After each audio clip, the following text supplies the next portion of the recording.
Halo semuanya, selamat datang kembali di Honor Indonesia. Kita berada di Jalan RA Kartini dari arah Lebak Bulus menuju ke arah Pondok Pinang.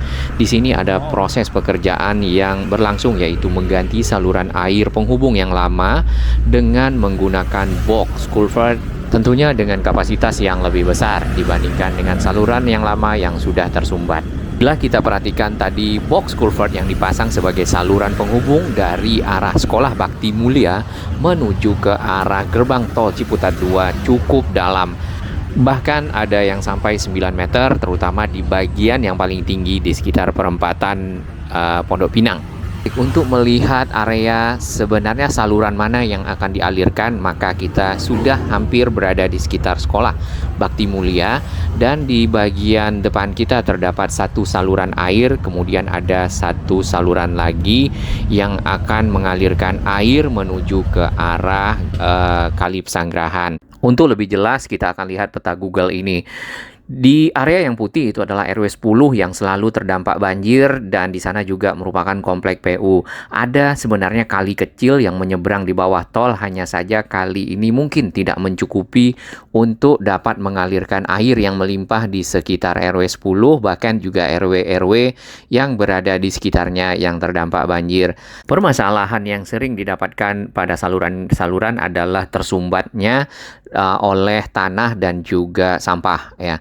Lalu kemudian dibuatlah saluran menuju ke arah Kali Pesanggerahan di sekitar Sekolah Bakti menuju ke arah perempatan Pondok Pinang, dan dialirkan airnya ke arah Kali Pesanggerahan. Hanya saja saluran itu terbuat dari besi dan juga sekarang tersumbat, ya. Kita akan lihat di peta sini, yang garis warna merah itu adalah saluran yang sekarang sedang dibongkar dan sudah diganti beberapa bagian. Saluran tersebut dari arah Sekolah Bakti menuju ke arah perempatan Pondok Pinang, lalu nanti akan ketemu dengan pintu tol ataupun lebih tepatnya Kali Pesanggerahan. Karena ini adalah saluran penghubung, maka memang dihubungkanlah saluran air yang ada ke arah sungai. Ya, sungai terdekat di sini adalah Sungai Pesanggerahan. Nah, di jalur merah inilah yang diganti. Tadinya itu menggunakan pipa besi yang cukup besar, hanya saja tersumbat ya karena ada tanah dan lainnya. Sebelumnya juga pernah dilakukan penyelaman untuk melakukan pengecekan kenapa sampai air tidak bisa lewat. Mengingat saluran berada jauh di bawah tanah, maka dikerahkanlah tim penyelam. Lalu saat ini saluran tersebutlah yang kemudian dibongkar lagi untuk kemudian diganti dengan box culvert dan menyediakan semacam manhole, ya, mungkin lebih besar dari manhole karena bukan cuma satu orang muat, tapi beberapa orang juga muat untuk masuk ke dalam. Hanya saja dibutuhkan tangga dan hal lainnya, terutama nanti pada saat maintenance, ya, dan juga untuk pada saat operasional memantau dari air yang lewat apakah tersumbat atau tidak. Mengingat saluran-saluran berbentuk terowongan itu perlu sekali di depannya ditaruh semacam penyaring, apakah itu penyaring sampah dan juga tentunya penyaring lumpur. Lumpur yang masuk akan membuat saluran menjadi tersumbat dan tidak bisa dilewati air. Jadi air yang banyak melimpah itu tidak bisa lewat, ya, dan meresapnya juga lama, maka akan berdampak banjir bagi masyarakat. Ini adalah ujung, ya, di sekitar dari Sekolah Bakti Mulia 400. Kemudian terdapat juga, kita berada di atas jembatan sebenarnya. Saluran di bawah jembatan ini menyeberang ke tol dan sampai ke arah Pondok Indah. Nah, kali ini lama-lama itu berada di antara Pondok Indah dan Pondok Pinang, maksudnya secara komplek perumahan, ya, kalau kita perhatikan di peta. Saluran air yang sudah hampir selesai ini memang belum dibuka langsung dan mengalirkan air yang ada di sekitar sini, tapi nanti pada saat semua dari area ini sampai ke gerbang tol dan juga pinggir Kali Pesanggerahan sudah selesai, maka baru area ini dibuka. Hal ini takutnya nanti pekerjaan belum selesai, si airnya masuk, tentu akan merepotkan para pekerja dalam penyelesaian pekerjaan-pekerjaan, apalagi area-area yang ada berada di bawah permukaan tanah cukup dalam. Ini ada berita tahun 2012, ya, jadi sudah pernah salurannya tersumbat, dan yang terdampak banjir pada waktu itu adalah RW 10 yang tadi komplek PU dan RW 7 Pondok Pinang. Sebenarnya program ini, ya, penggantian saluran juga masuk dalam program untuk perbaikan drainase saluran penghubung air Jakarta, yang salah satunya ada di Tebet dan satu lagi ada di sini. Ya, di Tebet ada Asembaris dan juga yang ke arah Kampung Melayu di sekitar flyover Tebet yang masih dikerjakan ya, sekitar gudang peluru itu masih ada pekerjaan dan belum selesai. Kita akan tunggu penyelesaiannya, semoga nanti akan bermanfaat terutama pada saat musim hujan dan tentunya setelah selesai dapat dilewati oleh kendaraan dengan baik kembali. Di bagian kiri ini terdapat alat-alat berat ya, ini beberapa waktu kurang lebih 2 minggu sebelumnya ada pekerjaan-pekerjaan penggalian di sekitar sini, lalu ada crane ini nanti mengangkat dari material-material seperti box culvert yang ada untuk ditanam di dalam saluran di bawah tanah, lalu ditimbun dan akhirnya nanti akan dipadatkan dan lakukan pengecoran. Nah, areanya seperti ini ya, di garis merah, yaitu di sepanjang dari arah Sekolah Bakti Muklia sampai ke arah gerbang tol Ciputat 2 atau Kali Pesanggerahan. Jadi memang kalinya yang paling dekat adalah kali itu. Saluran penghubung itu saluran yang akan mengalirkan air, saluran yang cukup besar dan mengalirkan air dari saluran-saluran yang ada di sekitarnya menuju ke arah kali secara langsung. Jadi air tidak lagi menggenang ya ataupun menunggu meresap sehingga membutuhkan waktu, apalagi hujannya terus-menerus dan berdampak banjir bagi masyarakat. Kita akan lihat di area sekitar perempatan Pondok Pinang. Di sini terdapat halte Transjakarta Pondok Pinang. Proses pekerjaan sudah sampai di penggalian ya di area ini dan sudah ada box culvert juga. Kemudian nanti mungkin bagian perempatannya setelah bagian yang ini selesai. Proses pengerjaannya itu memang dibuat tahap bertahap, kalau tidak salah per 5 meter, mengingat medannya cukup banyak dilewati oleh kendaraan, ditambah lagi tingkat kedalaman pemasangan box culvert juga lumayan dalam ya, terutama area ini karena ini areanya paling tinggi dibandingkan dengan area-area sebelumnya yang ada di Sekolah Bakti Mulia ataupun yang ke arah gerbang tol. Yang ke Bakti Mulia menurun dari sini, yang ke arah gerbang tol juga sama. Nah, untuk para pengguna Transjakarta ini juga disisakan sedikit jalan, kemudian diberikan pembatas dari seng. Hal ini untuk mengamankan para penumpang Transjakarta tidak terdampak dari pekerjaan yang masih berlangsung ya. Tampak satu ekskavator di sini melakukan penggalian. Ini ekskavatornya adalah yang long arm ya, karena proses pengerukan memang agak butuh sesuatu yang panjang jangkauannya sehingga bisa menjadi area galian yang cukup dalam dan memadai untuk dipasang box culvert yang ada. Nanti setelah selesai salurannya, maka si crane akan mengambil alih pekerjaan dengan mengangkat si box culvert. Model boxnya itu kayak huruf L ya, kemudian ada yang kayak huruf U, U-disc besar, lalu ditumpuk, disusun dan menjadi sebuah saluran. Lalu ke bagian atas itu dibuat manhole yang cukup besar, tentunya karena area ini adalah area saluran yang berada jauh dalam tanah, maka perlu area-area di mana bisa melihat sampai ke dalam saluran ya dengan baik, dengan lapang, dengan nyaman. Tentunya dengan aman karena saluran yang sempit memantaunya susah, kemudian juga melakukan maintenance, pemeliharaan operasionalnya juga susah. Biasanya kita lewat di sini tidak begitu memperhatikan area sekitar, ternyata ada taman di samping dari halte Transjakarta Pondok Pinang. Terdapat beberapa bangku yang dibuat dari beton dan juga tanaman-tanaman yang ada di pinggir serta beberapa pepohonan dan dicat warna-warni. Sukses Jakarta untuk Indonesia ya, semoga ya Jakarta menjadi lebih baik, tertata, karena akan menjadi patokan sebuah negara Republik Indonesia. Walaupun nantinya ibu kota akan dipindah ke IKN, paling tidak Jakarta masih akan tetap ramai, mengingat kota ini sudah cukup lama dan menjadi pusat bisnis ya, walaupun pusat pemerintahan dipindah. Malaysia sendiri juga memindah pusat pemerintahannya ke Putrajaya, kemudian ada beberapa negara juga seperti itu. Namun daerah bekas ibu kota tetap masih dipergunakan untuk keperluan lainnya.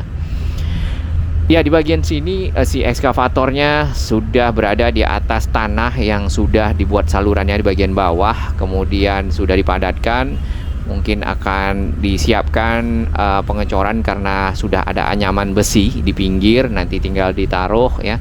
Biasanya yang kita lihat dialas terlebih dahulu dengan plastik, lalu dibentangkanlah anyaman besi.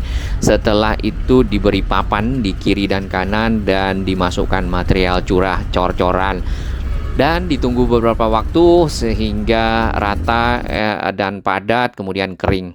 Nah, selain dari area di sekitar RA Kartini tadi, proses pekerjaan yang berlangsung adalah di Jalan Asem Baris dan juga ke arah Kali Ciliwung di Kiai Haji Abdullah Syafi'i dari arah Stasiun Tebet. Jadi modelnya huruf L. Nah, ini panjangnya bisa sekilo lebih ya. Yang tadi yang di Pondok Pinang itu kurang lebih 650 meter. Jadi pekerjaan ini berlangsung dari Mei ya sampai ke November. Dan tentunya diharapkan masyarakat yang lewat di sini apabila tidak memiliki kepentingan yang khusus maka dapat dihindari, apalagi pada saat jam-jam padat ya, pada saat berangkat kerja ataupun pulang kerja. Kemudian untuk jalan alternatif ya cukup banyak di beberapa lokasi, hanya saja untuk yang di Tebet, Kiai Haji Abdullah Syafi'i mungkin bisa lewat ke arah Manggarai atau ke arah MT Haryono ya, cuman ada ganjil genap. Kita rehat sejenak. Bagi sahabat kami yang baru menemukan channel ini, silakan subscribe dan ikuti perkembangan informasi transportasi infrastruktur lingkungan Jakarta, Jawa Barat, dan sekitarnya menuju Indonesia yang lebih baik. Baik, untuk melihat di mana sebenarnya tadi lokasi RA Kartini, ini adalah perempatan Lebak Bulus, ke kanan atau utara itu Pondok Indah, kemudian ke kiri ke arah Pasar Jumat. Baik, di sini kita akan lurus jalan RA Kartini. Jalan ini sebenarnya sudah dimulai ya dari arah stasiun MRT Jakarta, yaitu Indomaret Fatmawati di perempatan Fatmawati. Jadi cukup panjang. Lalu setelah Sekolah Bakti Mulia, kita akan dapatkan pekerjaan yang ada dibatasi dengan barrier-barrier beton di sini untuk mengamankan area pekerjaan dan juga kendaraan yang lewat. Proses penggalian itu sudah hampir selesai di area ini karena box culvertnya sudah ditanam di bagian dalam dari tanah yang ada di bagian pinggir, kemudian lagi sudah ditutup dan dipadatkan. Ada manhole atau lubang-lubang yang disiapkan nantinya untuk kebutuhan maintenance dan juga operasional dari saluran sendiri. Beberapa galian di sini hanya untuk memindahkan tanah ya untuk pemadatan dan seterusnya. Ada satu kren juga yang disiagakan karena akan dipersiapkan untuk mengangkat box culvert yang ada ke arah perempatan dari Pondok Pinang di bagian depan. Mengingat area tersebut cukup kritikal ya, karena dengan adanya proyek ini sisa lajur yang ada di perempatan menjadi hanya sisa 2 saat ini. Maka kendaraan akan bergantian dari tadinya 4 lajur, maka akan bergantian menunggu kendaraan satu persatu antri. Ya, ini area di sekitar perempatan. Jadi diinformasikan ditutup dengan pagar seng bahwasannya ada pekerjaan di sini dan ada permohonan maaf tentunya bagi masyarakat yang melewati area ini, perjalanannya akan terganggu. Bahkan macetnya kalau pagi itu bisa sampai ke belokan menuju ke Ciputat ya, ke arah UIN sana macetnya. Jadi mohon dapat dihindari karena nanti pekerjaan masih akan berlangsung sampai ke November. Oleh itu masyarakat dapat melewati mungkin ya ke arah Jalan Pahlawan Revolusi, Rempoa Raya, atau juga ke arah Cirende. Baik, sebenarnya pekerjaan tidak berhenti di perempatan ya, akan diteruskan sampai ke arah gerbang tol. Maka kita akan melihat di sini area-area yang ada menjelang ke arah gerbang tol, ada beberapa material-material seperti pembatas jalan tadi terbuat dari kayu dan juga seng, ada garis kuning hitam di situ. Namun area ini belum ada pekerjaan lebih lanjut, mungkin akan tunggu selesai terlebih dahulu yang sisi ke arah Sekolah Bakti Mulia di Jalan RA Kartini tadi. Dan area ini sebenarnya ada akses masuk ke tol, mungkin masih perlu koordinasi dengan Jasa Marga ya, karena akan menggunakan sedikit dari badan jalan untuk dapat kemudian digali oleh ekskavator ya, dan proses-proses pekerjaan berlangsung, kemudian ada crane, ada pembatas jalan, maka jalan masuk tol akan menyempit. Tentunya ini perlu persetujuan dan juga koordinasi lebih lanjut. Jalan yang di kanan kita ini masih jalan RA Kartini namanya, walaupun menuju ke arah pintu tol Jor 1 yang ada di sekitar Pondok Pinang, namanya tol Ciputat, gerbang tol Ciputat 2. Mungkin nanti akan selesai di akhir Agustus untuk sampai perempatan. Dari arah perempatan sampai ke arah nanti gerbang tol akan dilanjut dari September sampai ke November ya. Tambah di bagian kiri ini ada satu anyaman besi berbentuk persegi lah ya, persegi. Untuk kita belum tahu apakah itu bagian dari pekerjaan pembuatan saluran baru, dan juga nanti proses penggaliannya masih akan menunggu penyelesaian. Nanti kita akan pantau bersama. Ada satu kendaraan biru di sini cukup panjang menjelang ke arah pintu tol. Apakah ini bagian dari pekerjaan atau tidak? Nampaknya bukan. Di sini tanahnya kalau kita perhatikan lumayan agak keras, berarti akan dilakukan terlebih dahulu semacam pemecah ya, biasanya seperti itu, atau breaker. Baik, kita kembali ke sini. Jadi proses sudah berlangsung dari beberapa lama, kurang lebih dari Mei, untuk area-area yang dilakukan pembuatan saluran penghubung yang baru, yaitu di RA Kartini di sekitar sini. Kemudian di Tebet ya, dari arah Asembaris menuju ke arah Kali Ciliwung. Jadi saluran penghubung berfungsi untuk mengalirkan air dari saluran-saluran air lainnya yang berada di sekitarnya menuju langsung ke arah kali. Saluran penghubung biasanya punya kapasitas yang lebih besar, hanya saja di bagian sini memang pemasangan box culvert sebagai saluran di bagian bawah tanah itu cukup dalam. Kalau yang di Tebet yang kita perhatikan kurang lebih mungkin sekitar 2 meter ya, 2 meter, dan itu juga di bagian yang paling tinggi di sekitar stasiun Tebet, karena permukaannya akan menurun sampai ke arah Ciliwung dan itu jauh lebih rendah. Ya, selesai dari penimbunan kemudian pemadatan, nanti jalan ini tentunya akan rapi kembali ya, dicor dan diaspal. Terima kasih dan apresiasi kami kepada sahabat baru yang telah bergabung di On-Road Indonesia, dan sahabat-sahabat yang terus mendukung On-Road Indonesia berkembang makin baik, berbagi informasi yang bermanfaat bagi kita semua.